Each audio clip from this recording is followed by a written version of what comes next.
네, 반갑습니다. 두 번째 보니까 조금 더 편안하고 친숙해 보입니다. 반갑습니다. 어, 이제 현대인을 위한 마음챙김 명상의 두 번째 시간으로 첫 번째는 명상이라는 게 얼마나 어려운지, 또 왜 어려운가에 대한 이야기를 했고, 두 번째는 이제 그렇다고 하면 불교 명상은 어떻게 시작됐고 어떤 과정을 거쳐가는가부터 해서 역사와 철학과 과학을 한번 점검해 보는 시간을 갖도록 하겠습니다. 개인적으로 저는 대학에서 역사학을 전공했고요. 그다음에 이제 대학원에서 이제 불교 철학을 석사 과정을 공부했습니다. 그러다 보니까 항상 역사가 얼마나 중요한지를 알고 있습니다. 그다음에 역사를 하다 보면 철학이 나오게 돼 있습니다. 역사와 철학을 보면 이제 반드시 방법론이 나오면서 어떠한 과정으로 이렇게 일이 이루어지는가에 대한 과학적인 구조가 나오게 되어 있습니다. 우리가 처음에 남녀가 만났을 때도 그 관계가 형성되기 전까지는 서먹서먹하지만 관계가 형성된 다음에 사실 제일 먼저 하는 일이 뭐냐라고 봤더니 어떻게 살아왔는가를 서로 이야기하게 되어 있습니다. 역사지요. 그것을 점프하고 연애가 시작되면 이제 이해하기 어려운 상황에 봉착을 하게 되면서부터 다툼이 시작되더라고요. 반드시 역사를 이해해야지만이 그 사람의 성향이라거나 성격, 그 다음에 내 성향, 성격을 전달하는 겁니다. 그러게 되면은 그 사람의 행동 방식, 과학이 나오기 때문에 이해하게 되고 위기를 극복하게 되고 서로 도움을 주고받을 수 있게 되는 겁니다. 그래서 현대사회에서 역사학이라든가 철학이 되게 인정받지 못함이 상당히 아쉬움으로 남습니다. 특히 명상도 마찬가지입니다.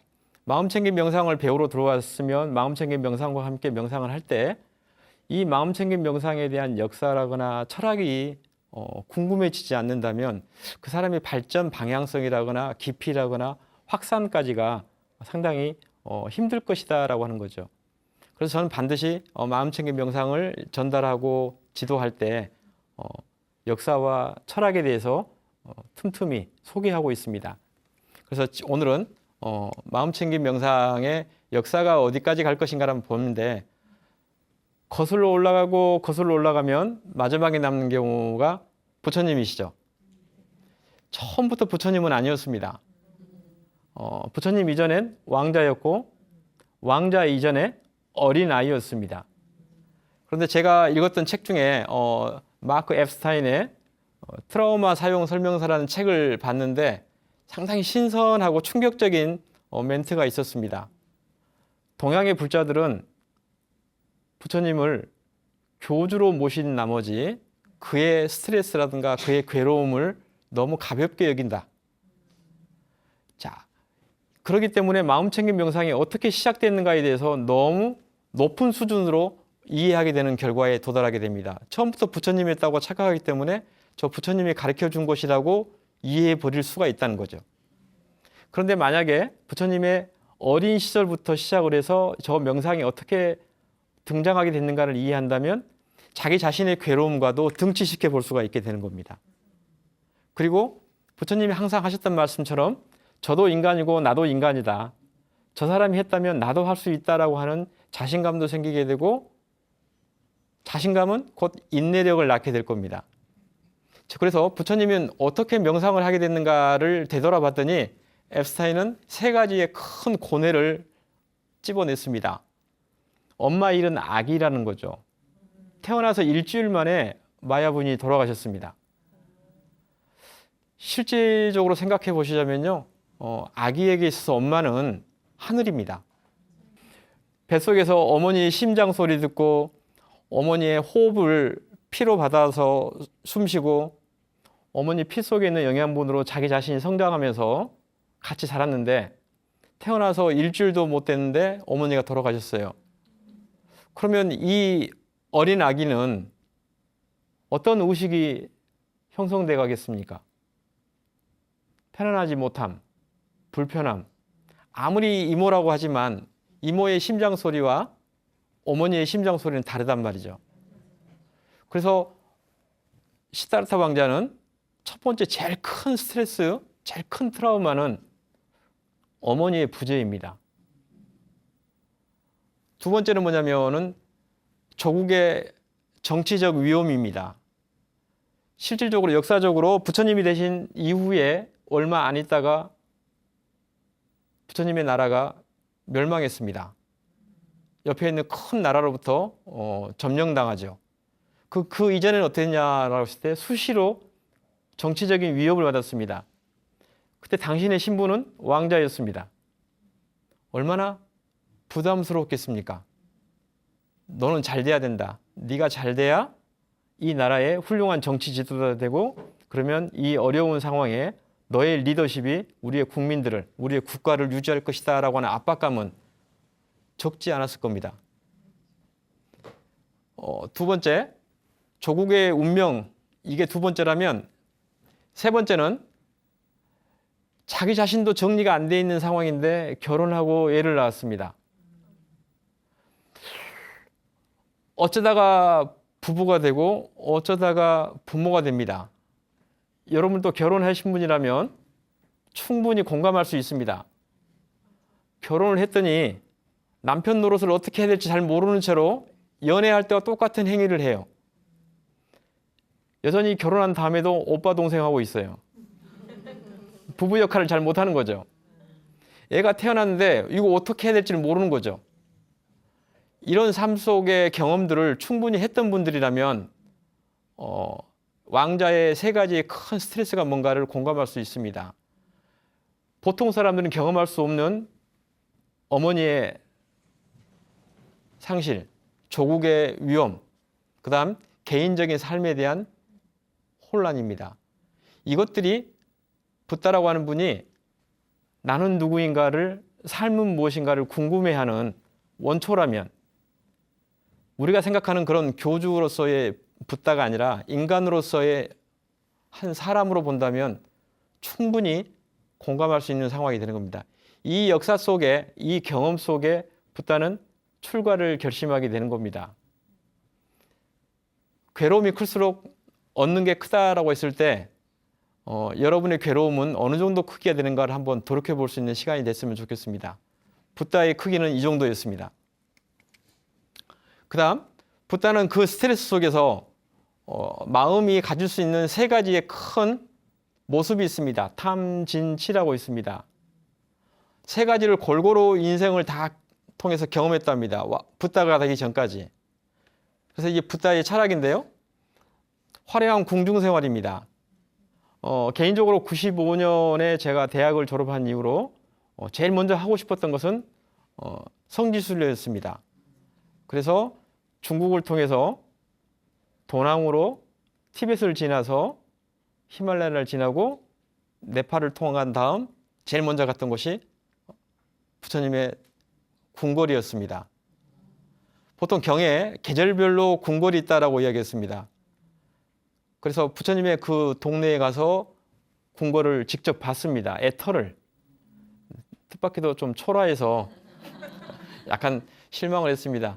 다행이라면 그곳이 지금 이제 진짜인지 아닌지 인도와 네팔 정부 사이에 뭐 약간의 서로 간에 주장이 있답니다만, 하지만 그 궁궐을 보면서 부처님이 얼마나 호화롭게 살았는가를 알 수 있습니다. 그리고 기록들을 보면 계절별로 궁궐을 가지고 있었고, 바깥쪽에 나가서 괴로움을 경험하지 못하도록 아버지에 의해서 끊임없이 가장 화려한 삶을 살 수 있도록 조건 지어졌답니다.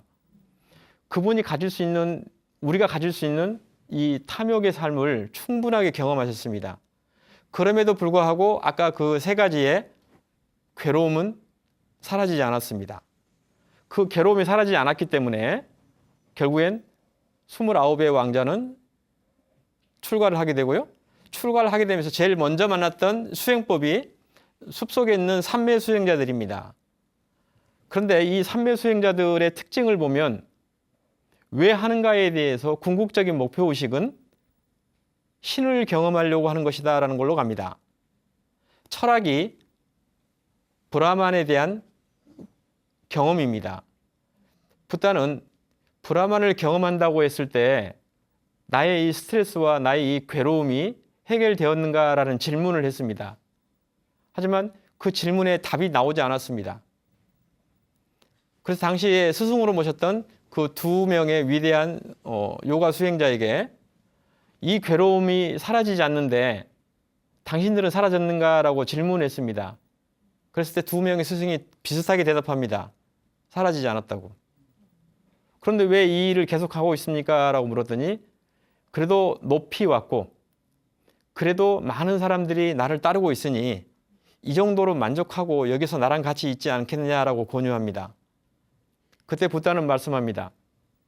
나는 괴로움을 소멸하고 싶은 것이지 높은 지위와 많은 명예를 원하는 것이 아니다. 그럴 것 같았으면 난 이미 왕자였다. 그래서 두 번째 경험을 하면서 어리석음을 경험했다라고 이야기합니다. 자, 세 번째는 이 문제를 해결할 길이 뭔가입니다. 왕자 시절에 온갖 감각적 욕망을 다 수용하고 경험하는데 답이 안 나왔고요. 선정 수행자들 오고 수행을 하면서도 답이 안 나왔습니다. 그러고 있는데 그때 당시에 최고의 수행자들이라고 하는 것은 고행자들입니다. 혹독하게 자기 자신을 몰아붙이고 가장 힘든 상황 속으로 몰고 가서 그 행위들이 업을 씻는 행위라고 했고 그 업을 씻으면 해탈할 수 있을 거라고 하는 철학을 가지고 있습니다. 이것들을 탐진치로 보면은 화를 내는 수행이라고 이야기한답니다. 그 수행을 붓다 역시도 감행했습니다. 그래서 어떻게 표현하냐면 이전에도 없었고 지금도 없고 이후에도 없을 만한 고행을 했다라고 말씀하시고 그 대표적인 게 고행상으로 지금도 저희들에게 전달되고 있습니다. 그 경험을 통해서도 붓다께서 말씀하십니다. 경험적으로 이렇게 숨을 참아본 적 없고 이렇게 음식을 끊어본 적 없고 이렇게 움직여보지 않고 부동 자세를 취한 자가 이처럼 드물 텐데 왜 내 마음속에 괴로움은 사라지지 않는가? 분명하게 이것만 말할 수 있다. 괴로움은 아직 사라지지 않았다라고. 그래서 이것들을 경합해 보면은 탐진치를 다 경험하고도 붓다는 괴로움이 사라지지 않음을 경험합니다. 그러면서 낙담하게 되고 그 낙담의 결과가 더 이상 길은 없단 말인가 하면서 잠깐 한숨을 돌릴 때가 있었습니다. 그때 불현듯 떠오르는 생각이 있었습니다. 어렸을 때 아버지 정발함과 함께 농경제에 참가했고 아버지께서 열심히 농경제 행사 진행하고 있을 때 당신은 어린 왕자였기 때문에 나무 그늘 밑에서 잠시 회상하고 있었습니다. 잠시 편안하게 앉거나 누웠을 수도 있죠. 그때 그 고요함과 평화로움에 대한 기억이 문득 나더랍니다. 그때는 괴로움이 없었는데 이게 뭘까? 이 고백을 마지막 36경 사짝과 긴 경에서 자주 회상하십니다. 그 고행 끝에 답이 없을 거라고 하는 그 허무함 속에서 잠시 쉬고 있을 때 떠오르는 어릴 적 생각이 많은 것들을 진행하게 했답니다. 이게 다른 방법이 있을 수 있겠구나. 근데 그 다른 방법이 뭘까는 지나온 경험들의 방법은 아니라는 거죠. 그러니까 왕자 시절에 감각적 욕망을 채워줘서 이 괴로움이 사라지지 않는다는 거죠. 그 다음에 무조건 한다고 해서 사라진 것은 아니라는 거죠. 그 다음 자기 자신을 그렇게 혹독하게 밀어붙인다고 해서 사라진 게 아니라는 거죠. 어떻게 하는 것이 사라지는 것인가를 봤더니 어린 시절의 경험이고 어린 시절의 경험들의 조건을 봤더니 평화롭고 따뜻하고 부드러웠다라고 하는 것에 조건을 읽어내신 겁니다. 그래서 방향을 바꾸시죠.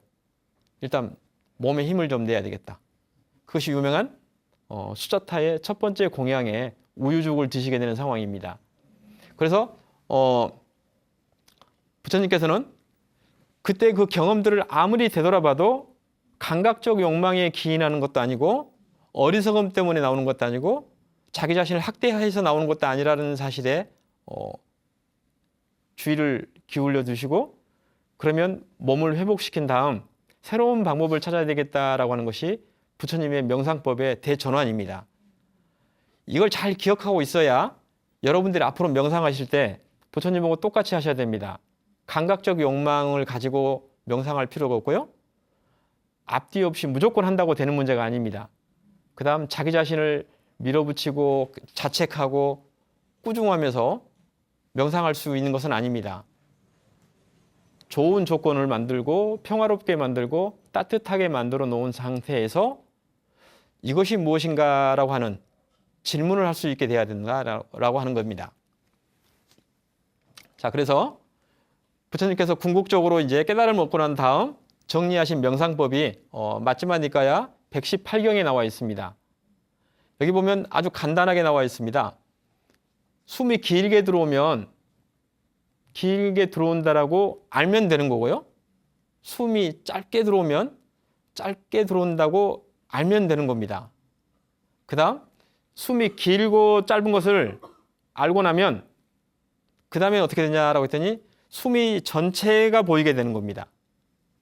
전체의 숨이 보이고 나면은 온 몸이 고요해지게 되면서 호흡이 흐르게 된다라고 하는 겁니다. 이렇게 하면서 이제 드디어 부처님께서 선정에 드신 다음에 지혜가 발현하고 지혜가 발현한 다음에 이제 사성제 팔정도라고 하는 그런 진리를 이해하게 되는 겁니다. 이때 제일 중요한 것은 괴로움이 소멸됐다는 사실입니다. 사성제는 고짐멸도입니다. 고는 괴로움이고 괴로움은 집착에서 나왔고 이것은 소멸될 수 있고 이걸 소멸하기 위해서는 팔정도를 수행하면 된다라고 하는 걸로 정리되셨고 그 첫 번째 목표인 괴로움의 소멸이 그분의 전부였다는 사실을 우리가 증명할 수 있습니다. 그래서 이 아나파나사티를 수행하게 되면 고진멸도를 경험하게 된다까지가 부처님의 역사적인 그 흐름입니다. 그리고 이 아나파나사티 들숨날숨의 명상을 현대적으로 가장 잘 설명하고 계시는 분이 이제 아잠 브라함이라고 하는 분입니다. 아잠 브라함이라고 하는 스님은 영국 분이시고 태국에서 출가하셨고요. 지금은 호주에서 주지로 계시는 분입니다. 현대 아나파나사티라고 하는 들숨날숨의 마음 챙기는 명상을 가장 잘 지도하시는 분으로 유명하시고 또 세계 들숨날숨의 마음 챙기는 명상을 지도하러 다니는 그런 전법사로도 활동하고 계십니다. 개인적으로는 2011년에 스리랑카에 명상을 갔다가 만나게 됐고 그 첫 만남에 너무 큰 충격을 받았습니다. 한 사람의 얼굴에 세 가지의 모습을 볼 수 있었습니다. 천진난만한 얼굴, 거의 개그맨입니다. 10분에 한 번씩 폭소를 나타내게 하는 개그맨 얼굴. 그런데 수행법을 이야기할 땐 철벽처럼 변합니다. 만약에 수행법을 이야기할 때 이분 앞에 가가지고 없는 이야기 하게 되면 그대로 들켜버립니다. 제가 이분의 법문을 듣고 있는데 천진난만하게 웃으시다가 대중들을 배꼽 잡게 웃겨놓은 상태에서 법을 이야기하는데 순간 고요해지는 것들을 경험했습니다. 저런 분이 존재하시는구나 라고 했고 그래서 저는 아까 우리가 1강에서 말했듯이 탐진치를 조사해보고 싶은 생각이 들었습니다. 그래서 12년도에 호주에 가게 되고 한 달 가까이에 걸쳐서 같은 절에 거주하면서 아잠 브라함 스님의 언행을 조사했습니다. 아침 공양 드실 때, 오전에 울력할 때, 점심 공양 드실 때, 오후에 쉬실 때, 간혹 산책 나가서 포행하실 때의 모습들을 솔직히 면밀히 관찰했습니다. 그랬더니 언행일치 하시는 모습을 분명히 볼 수 있었고 거기에서부터 저는 믿음이 생겨났습니다. 아잠 브라함 스님은 우리나라에도 뭐 책이 많이 소개되어 있습니다. 술 취한 코끼리 길들이기도 번역되어 있고요. 놓아버리기는 아까 118경 아나파나사티 수타를 브라함 스님 버전으로 옮겨놓은 교과서와 같은 책입니다. 그리고 성남물소 놓아주기는 법문집인데 안것대 하던 법문집이고 제가 곰곰이 읽어보니까요. 놓아버리기에 대한 교과서 수준입니다. 만약에 아잠 브라함 스님이 법문이 궁금하시다면 놓아버리기라고 하는 교과서를 들고 성남물소 놓아버리기라고 하는 참고서를 드시고 두 권을 번갈아 가면서 읽으신다면 아주 쉽게 이해할 수 있습니다. 그런데도 불구하고 사실은 놓아버리기의 책은 그렇게 간단하지는 않습니다. 그래서 그걸 더 쉽게 풀어놓은 것이 아무것도 남기지 않는 것이다라고 하는 2017년 법문집입니다. 이 과정들을 한번 제가 설명하면서 명상에 더 쉽게 접근할 수 있도록 해보겠습니다. 이게 브람스님의 놓아버리기에 나와 있는 7단계 명상법입니다. 보는 순간 어렵죠? 3단계부터가 아나파나사티 수타에 나와 있는 경전에 나오는 내용이고요. 1, 2단계가 브람스님이 새롭게 해석하는 장면들입니다. 현재 이 순간 알아차리기, 고요함 속의 현재 이 순간 알아차리기를 해야 호흡을 볼 수 있다라고 하는 설명입니다. 저것마저도 쉽지가 않습니다. 많은 분들이 저 단계를 설명을 들을 때 환희심이 넘치지만 자, 앉아서 현재 이 순간 알아차리기 하는 순간에 이미 절벽입니다.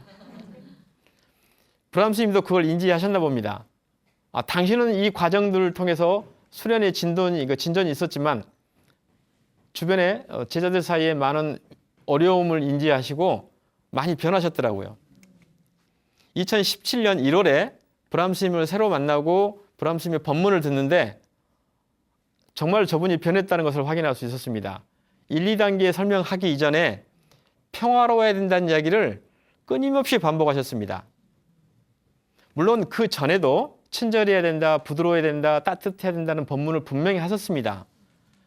하지만 수행법에 들어오셔서는 살짝 강조하는 부분이 약화되어 있었던 것이 현실이었는데 2017년 법문을 하시고 10일 명상을 지도하실 땐 굉장히 강조하셨습니다. 그래서 저희 같이 참가했던 스님들끼리 스님도 변하셨구나라고 하고 변하니까 너무 좋았습니다.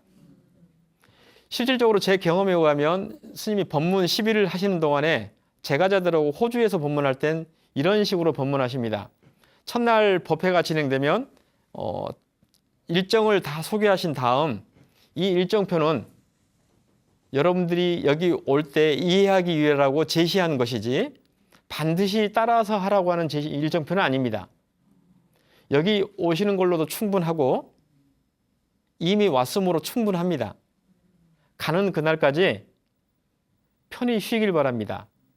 특히나 이 스님이 계시는 그 리트릿 숙소는 따뜻한 물이 아주 잘 나오기로 유명합니다. 핫샤워 할 수 있기 때문에 샤워 마음대로 하시고요.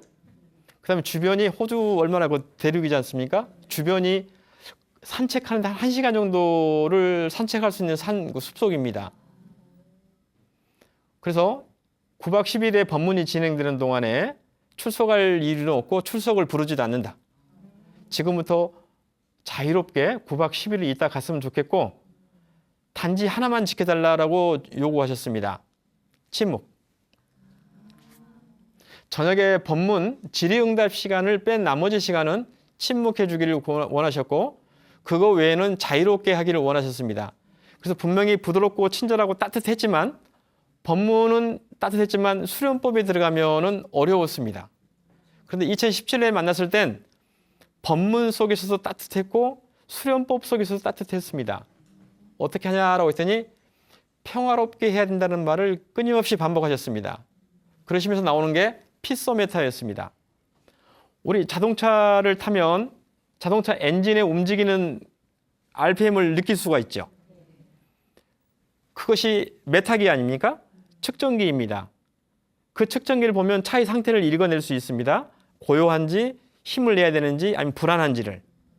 그것처럼 명상을 할 때 제일 먼저 해야 될 일이 뭐냐면 눈을 감고 몸과 마음을 보면서 몸과 마음에서 평화로움이 완전하게 들어올 때까지 어떠한 기법도 사용하지 말라고 말씀하는 겁니다. 그래서 우리는 이제 이 평화로움에 대해서 경험하고 이해하고 접근에 들어가야지만이 된다는 것을 알게 될 겁니다. 항상 말씀하신 것이 있습니다. 명상은 마음으로 하는 것이지 몸으로 하는 게 아니라고. 당신의 경험 속에서도 몸은 어떠한 형태가 돼도 상관없지만 마음은 반드시 깨어 있어야 된다고. 그런데 우리 동북아시아의 전통에 의하면 몸에서 마음이 나올 수도 있으니 허리를 반듯하게 세워라라고 하는 전통이 있습니다. 그렇게 들어가기 시작하면 이미 경직과 강직과 긴장이 들어갑니다. 오랜 시간 버틸 수가 없습니다. 그렇게 되면 힘들죠. 그렇게 해서 보통 명상 집회 모임에 가게 되면 보통 시간을 50분, 60분 정해놓고 명상을 하게 됩니다. 허리 세워놓고 50분 있으면 처음은 할만합니다. 2번 하고 3번 하게 되면 이제 버텨야 됩니다. 버틴 다음에 어떻게 될까요? 힘들죠. 겨우 1박 2일 어떻게든 버팁니다. 3박 4일 왔으니까 버티죠. 도중에 하차하면 많은 손으로 지적받습니다. 도중 하차했다고. 여기까지는 좋습니다. 집에 돌아간 다음 2번째 명상 가자라고 하면 안 간다고 말하지 않습니다. 바쁘다고 말합니다. 그리고 분명하게 여러 가지 이유가 있습니다. 그 이유는 너무나 합리적이고 너무나 명백해서 내가 명상을 싫어하는 게 아니고 내가 명상에 어떤 능력이 없는 게 아니고 일이 바빠서 못 가고 일이 있어서 못 가기 때문에 다음에 꼭 갈 거야 라고 하는데 죽을 때까지 안 갈 수도 있습니다. 이게 현재 명상의 현실이라고 봤고 브라함 스님께서는 그 문제에 대해서 정확하게 점검하고 들어오신 것 같습니다. 평화롭게 하라. 가장 기억에 남는 질문 중에 질의응답 가운데 이런 질문이 있었습니다. 몇 시간 명상을 하는 게 얼마나 명상을 하는 게 가장 좋습니까? 라는 질문이 있었습니다. 2012년 호주에 있을 때 그 질문이었고 저도 되게 관심이 순간 주의가 이렇게 기울였습니다. 어떻게 대답하시나 보자 하고 듣고 있었더니 이렇게 대답하셨습니다. 명상은 얼마나 하느냐가 아니라 어떻게 하느냐입니다. 그래서 명상은 앉는 데 목적이 있고 앉았으면 이미 됐다라고 말씀하십니다. 심지어 앉지 않아도 괜찮다고 얘기하셨습니다. 당신도 첫 출가했을 때 말라리아에 걸려가지고 고열 속에서 설사와 함께 침대에서 이렇게 누워있다가 명상에 들어갔다라고 하는 경험을 기억하시면서 충분하게 마음의 중요성을 강조하셨습니다. 피소메타는 그 이야기입니다. 그래서 여러분들에게 주의할 건 뭐냐면 자세에 너무 신경 쓰지 마시고요. 중요한 건 마음이고 마음을 가지고 명상에 들어가는데 마음이 평화롭게 되기를 유도하셔야 된다라고 하는 겁니다. 마찬가지로 스리랑카에서의 9박 10일도 평화로움 속에서 명상이 진행됐고 많은 분들이 그 명상 속에서 행복해한 상황을 경험하고 체험하시면서 명상 모임이 종료됐었습니다. 2012년도 그랬는데 17년에도 똑같은 현상을 2번을 경험하면서 제 스스로도 명상이 얼마나 중요한가. 그런데 그 명상이 정말로 중요하게 작동하려면 마음이 얼마나 부드러워야 될 것인가가 밑그림이 깔려야 한다는 사실입니다. 자, 그러면 우리가 2번째 평화로움이 가득한 명상을 경험해보는 시간을 갖도록 하겠습니다. 네, 그러면 평화로움이 가득한 호흡 명상을 직접 경험해 보도록 하겠습니다. 이 과정은 제 개인적인 경험과 브라함 스님의 친절이 같이 결합한 그런 명상법입니다. 저는 이제 한동안 요가 동작을 좀 많이 했습니다. 왜냐하면 요가 동작을 하면 관절도 훨씬 더 부드러워지고요. 호흡에 대한 감각도 상당히 좋아집니다. 이 저의 경험과 브라함 스님의 친절이 어떻게 결합돼서 부드럽고 친절한 평화로움이 가득한 명상인지를 같이 한번 경험해 보도록 하겠습니다. 첫 번째 앉아서요. 자, 나비 자세를 한번 취해 주십시오. 두 발바닥을 반듯하게 붙이고 두 무릎을 가볍게 움직이면 이 관절들이 앉아서 편안하게 앉을 수 있는 그런 관절들의 구조를 갖출 수 있게 됩니다. 집에서 하실 땐 편안하게 1분, 2분 정도를 가볍게 움직여 주시고요. 이 다음 동작은 이제 현자세라고 있습니다. 오른발을 바깥쪽으로 다 꺾어서 이제 앉아 있을 때의 관절의 방향을 바꿔주는 겁니다. 그 상태에서 오른쪽 엉덩이가 땅에 닿도록 가볍게 움직이면 이제 좌선할 때의 관절에 많은 도움을 줄 겁니다. 이 마찬가지로 한 1분 정도 해주시고요. 그 다음에 호흡을 같이 곁들여 주는 게 좋습니다. 그래서 두 손을 목 뒤로 깍지 끼시고요. 편안하게 호흡을 들어 마시고 내쉬면서 오른쪽으로 내려가 줍니다. 이때 중요한 건 많이 내려간 것이 문제가 아니고요. 할 만큼 내려가고 할 만큼 내려간 상태에서 부드럽게 있어야 됩니다. 이건 역시 친절하게 하셔야 됩니다. 자, 마시고 올라오시고요. 마찬가지로 반대쪽으로 반드시 해주셔야 됩니다. 균형을 잡아줘야 되기 때문입니다. 기억하실 건 이 동작을 하실 때도 부드럽고 친절해야 된다는 것을 전제로 하시고 자기 자신이 무리하게 하는지 아니면 알아차린 상태를 유지하고 여기까지구나 하면서 멈춰주는 것인지를 분명히 관찰하셔야 됩니다. 자, 다시 한번 깍지 끼워 보시고요. 편안하게 호흡하고 내쉬면서 내려갑니다. 자, 자세를 잡다 보면 이제 특별한 곳으로 호흡이 많이 되는 것을 경험할 수가 있습니다. 이런 자세라면 오른쪽 측면이 호흡하는 데 많은 도움을 받습니다. 조금 전에 왼쪽 했죠? 오른쪽을 했습니다. 그러고 나면은 이따가 호흡 명상할 때 상당히 많이 도움을 줄 겁니다. 자, 올라오시고요. 네, 풀으십니다. 그리고는 이제 충분하게 움직였기 때문에 명상 자세를 갖춰 보도록 하겠습니다. 보통 경전에서는 결과부자를 막 하라고 하는데 실질적으로 그런 경우는 너무 강력합니다. 그래서 편안한 자세를 갖는 게 중요합니다. 그래서 엉덩이, 무릎, 발목이 자기가 갖출 수 있는 정도를 갖추는 게 좋고요. 지금 보여준 것은 평자라고 하는데 이렇게 편안하게 해도 괜찮습니다. 어느 분은 반가부자를 해도 괜찮습니다. 자, 그러면 여러분은 그 자세에서 이제 엉덩이만을 한번 떠올려 보시고요. 엉덩이가 땅에 어떻게 닿아 있는가를 봐주시면 됩니다. 그 다음에 첫 강의에서 했던 것처럼 기반이 토대가 갖춰져 있으면 꼬리뼈에서부터 엉덩이, 허리, 등, 목, 머리가 어떻게 세워져 있는가를 한번 가만히 느껴보세요. 스스로. 그 순간에 굽어져 있는지 기울어 있는가도 알 수 있을 겁니다. 그럼 세 번째는 팔과 손의 몸통의 가지 역할을 하는 것입니다. 편안하게 누르뜨려져 있는지 이렇게 불편하게 있는가를 보시고요. 어디다가 놔야 나의 평화로움이 향상될 것인가에 주의를 기울이셔야 됩니다. 멋진 자세가 아니라 평화롭고 부드러운 자세를 취할 수 있는 손의 위치입니다. 그리고 명상을 하다 보면 몸의 느낌이 변하기 때문에 손을 바꾸고 싶을 겁니다. 그럴 땐 주저하지 말고 바꿔주시는데 대신에 알아차리십시오. 바꾸고 싶어 하는구나 하는 마음이 일어났다는 사실을. 그 다음 마지막이 머리는 어디가 있는가 보시면 됩니다. 자, 이렇게 간단한 요가 동작을 해서 관절의 부드러움을 갖춰주고 호흡의 길도 열어준 다음 자기가 가장 적당하다라고 여기는 몸의 자세를 만드는 것이 중요합니다. 자, 여기까지 됐으면 이제 몸의 감각 알아차리기와 친절한 몸을 만들었습니다.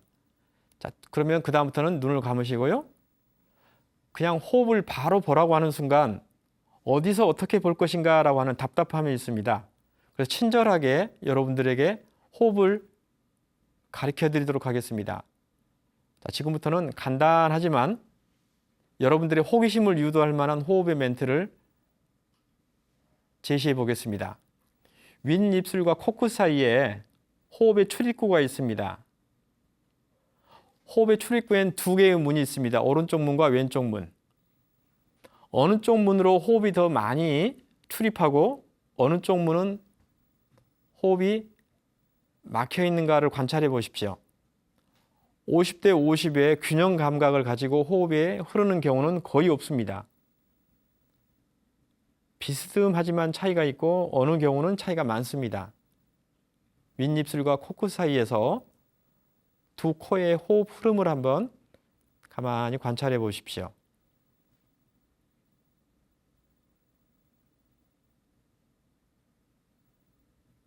관찰이 잘 되고 고요해지면 멍상과 망상이 찾아온다고 말했습니다. 그럴 땐 기억하십시오. 명상 세계에 들어왔구나라고. 고요해졌는데 고요해진 순간 주의력이 약해졌구나 하는 걸로 보시고요. 그럴 때 두 번째로 주제를 바꾸는 겁니다. 들숨과 날숨은 온도 차이가 있습니다. 어느 숨이 따뜻하고 어떠한 숨이 차가운지를 한번 지켜보십시오. 따뜻한 숨과 함께 졸음이 찾아온다는 사실을 알아차릴 수 있으면 더욱 명상이 깊어지는 겁니다. 들숨의 온도와 날숨의 온도를 보시다가요. 이제 잘 됐다라고 되면 세 번째로 호흡의 주제를 바꿔볼 겁니다. 가슴에서 호흡을 느낄 수 있는가 하고 가슴에서 호흡의 감각을 알아차려 보십시오. 그러면서 오른쪽 가슴에서 호흡이 많이 들어오는지 왼쪽 가슴에서 호흡이 많이 들어오는가 보시고요. 그러면 주의력이 호기심을 곁들인 주의력이 됩니다.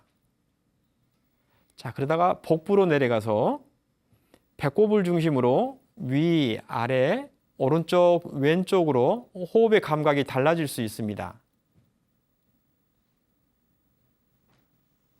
분명히 호흡은 일정하게 흐르지 않습니다. 이렇게 호흡을 지켜보는 도중에 만약에 몸이 너무 무겁고 힘들어서 누워서 하고 싶다라는 마음이 생기면 받아들이셔야 됩니다. 왜냐하면 몸의 문제가 아니라 마음이 더 중요하기 때문입니다. 편안하게 자리에 누워 보시겠습니다. 누울 때 주저하지 마십시오. 중요한 건 마음의 알아차림이지 몸의 형식이 아닙니다. 대신 누울 땐 정말로 편안하게 누우셔야 됩니다. 누워도 되나?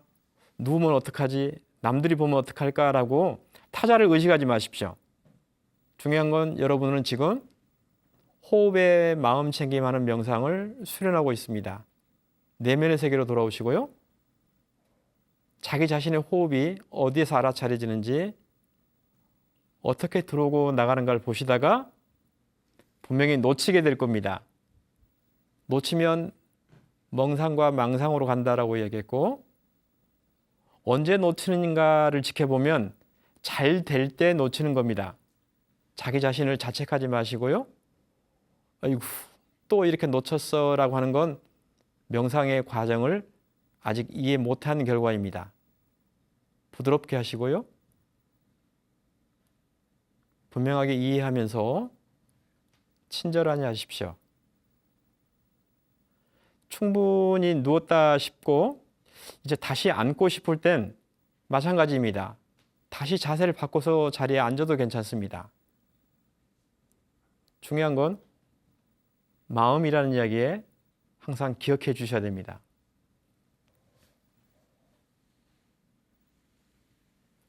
그럼 얼마만큼 명상을 하느냐라고 하는 말에 여러분들이 기억해 주십시오. 몇 분을 하는 게 중요한 것이 아니고 시도하려고 했다는 것 자체가 이미 중요한 것입니다. 그리고 그만두고 싶어 할 때 그 마음을 수용해 주시면 마음이 마음을 수용할 때 마음이 감춰진 자기의 모습을 개방합니다. 이게 마음 챙김 명상의 중요한 순간들입니다. 가능한 대로 정기적으로 명상을 하는 건 좋지만 몇 분을 하겠다라고 하는 마음은 잠시 내려놓으시고요. 틈나는 대로 이렇게 친절하고 부드러운 명상을 반복해서 연습했으면 좋겠습니다. 이것으로 친절한 평화로운 호흡 명상 실습을 마무리하도록 하겠습니다. 감사합니다. 예, 방금 했던 평화로운 명상을 이제 충분히 우리가 경험해 봤습니다.